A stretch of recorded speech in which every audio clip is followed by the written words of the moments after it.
purpose of this demonstration is to show you what a person on the street can do to help assist a hot dog or cat that's found in a car. These are really easy steps that anybody can take. You can see how quickly dogs can overheat. Our dogs here today, Ollie and Simon and Chewy, they're panting and hot just from being outside in the direct sunlight with this hot stone underneath them. So you can imagine what it would be like for them to be in a car. If you happen to come across a dog that's in a car and in distress, you'll know it. The dog could be panting, could be clawing, could be hysterical inside the car, or the dog or cat could be passed out at that point. In any case, this is an emergency situation because the inside of that car could be 110 degrees, 120 degrees.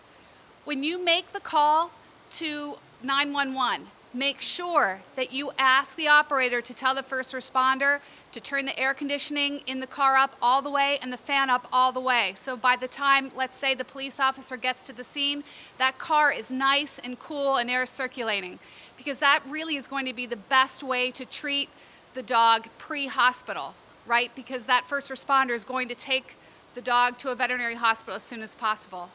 But what you can do as a stander by is several things. You can go to a business that's nearby, get a watering can, or get a cleaning bucket. Or you could ask someone who's running or jogging or pushing a stroller nearby for a water bottle. First thing you want to do is get some kind of cloth, whether it be a sock or a rag or a t-shirt, and saturate that cloth with water. And you want to place the cloth on areas of the dog where blood vessels are closest to the surface of the skin. So that's around the neck and that's in the pits of the legs. That's the first thing you can do. And Megan, our certified veterinary technician, is showing you how to do that.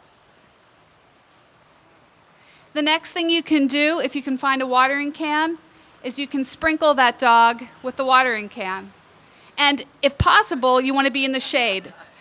Megan has an umbrella here to show you, you can even make shade if you have an umbrella in your car, which is terrific. Or you can go under a tree to get out of the direct sunlight. I think Simon's jealous of that little shower that Ollie just got.